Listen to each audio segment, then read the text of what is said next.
Kumar vlog. अज मैं तुहानू एक बहुत ही इंजॉयमेंट दिखाने वाला, क्योंकि अज मैं तुहानू एक गर्मी का एक तोहफा दिखाने वाला। क्योंकि तुहानू भी पता होना कि जिस तरह गाँव वालों की सब तो बेस्ट ऑफ लक होंगे, जिवें कहते हो ना कि शहरी की कोई पसंदीदा चीज़ होंगी एसी, तो साड़ी पसंदीदा अज मैं तुहानू एक चीज़ दिखाने वाला। उम्मीद करदा कि तुहानू मेरी वीडियो जरूर अच्छी लगेगी। अगर अच्छी लगे तो लाइक सबसक्राइब जरूर करियो, ताकि हर नवी आने वीडियो नोटिफिकेशन तुहाडे तक पहुँच सके। उम्मीद करदा कि सारे दोस्त मैनू फुल सपोर्ट भी करेंगे, क्योंकि तुहाडी सपोर्ट की मुझे बेहद जरूरत है। मैं अज फुल गर्मी का पहला नज़ारा अज लै चुकिया, क्योंकि अचानक सर्दी शुरू हो गई सी, क्योंकि गर्मी आके फिर चली गई, फिर हुण सर्दी दोबारा रीस्टार्ट हो गई सी। तो अज मैं फिर बड़ा ही इंजॉयमेंट किया। एक मेरी बड़ी ही अजीब जी कहानी सी, तो मैं कहा चलो अपनी वाइटी के दोस्तों नाल भी अज शेयर जरूर करनी चाहिए है।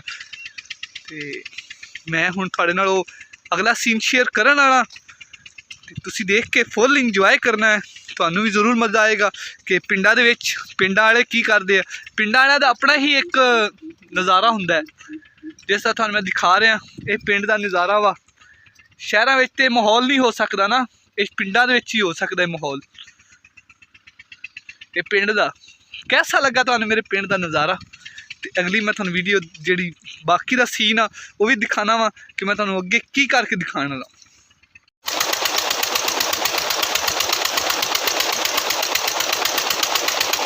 बिस्मिल्लाहिर्रहमानिर्रहीम, अस्सलाम वालेकुम। तुसीं मेरा यूट्यूब चैनल बहुत सारे लोग देख रहे हो। अज मेरा बहुत मज़ेदार ब्लॉग मैं नहाना, तुहानू मैं नहाना अंदाज दिखावांगा कि गाँव में लोग किस तरह इंजॉय करते हैं। अगर मेरी वीडियो अच्छी लगे तो लाइक सब्सक्राइब जरूर करो, क्योंकि हर नवी आने वीडियो नोटिफिकेशन तक पहुँचे।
क्योंकि ट्यूबवेलों तो आंदा है ना तो फिर बंदा दोबारा उवें दा ही हो जाता है।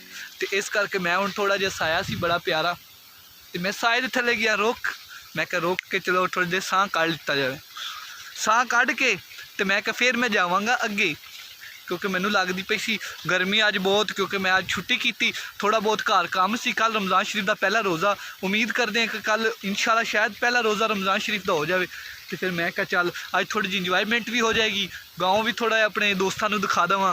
तो क्योंकि कल तो फिर रमज़ान शरीफ आ गया है, तो फिर बहुत मुश्किल हो जाने रोज़े दे विच, तो बहुत मुश्किल बाहर निकलिया जाता, क्योंकि रोज़ा रखना तो अपने छोटे मोटे काम करने, उस तो बाद अपनी आराम ही करना होंदा, क्योंकि अगर रोज़ा रख के बाहर निकलांगे तो फिर बड़ी मुश्किल हो जाती है।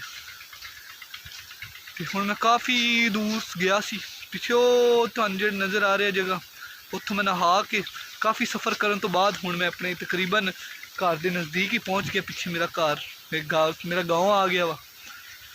मेरा गाँव बहुत प्यारा वा, अलहमदुलिल्लाह अलहमदुलिल्लाह। कि गाँव दे विच बहार ने, बहुत मौसम बड़ा प्यारा हुंदा है। तो मेरा एक बड़ा ही प्यारा जिहा तो सोहना जिहा दोस्त जिन्हें पीटर चलाया हुआ, जिस पीटर का पानी। हाँ जी भाई तारक साहब की हाल है? ठीक है। किवें उदास उदास बैठे अज भाई सरवर गुलशन, बड़े उदास हो, खैर है? जदों टुट्टी हुई बचपन की टुट जाए तो यार इहो जिहे हाल हुंदे आ। की ख्याल है, की होया, कोई लगी हुई टुट गई है? मैनूं तो इदां लगदा कि जिद्दां कोई बचपन की लगी हुई टुट जाए ना तो फिर इहो जिहे हाल हुंदे जिवें भाई तारक दे होए खलोते, क्योंकि भाई तारक बड़े ही ट्यूबवेल चलाया होया है, तो इन्होंने पानी लगाया होया, तो इन्हों के कोल मैं बैठ गया। और भाई तारक ठीक हो, तबीयत से ठीक है? पानी हाले हुण अपने इन्नी दूरों आया ना, 2 घंटे दे विच पानी का सिर्फ नगाल पहुँचा जिन्नी दूरों पानी आया। तो मैं तकरीबन अंधा सफ़र करके आया कि 2 घंटिया उत्थों पानी इत्थे पहुँचा, जिथे मैं नहा रहा सीगा उत्थों पानी इत्थे 2 घंटिया दे विच पहुँचा। तो हिसाब लगा लो कि किन्नी क दूर होएगा, क्योंकि गाँव दे नाल बिल्कुल गाँव दे नाल ज़मीन आ। ये हुंदा जी पिंडां वाला माहौल, तो पिंडां दी लाइफ कुछ बड़ी इंजॉयमेंट वाली हुंदी है। तो उम्मीद है कि माशाल्लाह कल इंशाल्लाह रोज़ा भी हो जाना है। तो सारे मेरे दोस्त वाईटी दे जिन्ने भी दोस्त आ, सब नूं मेरी तरफ एडवांस आज एक दिन पहले ही रमज़ान शरीफ मुबारक।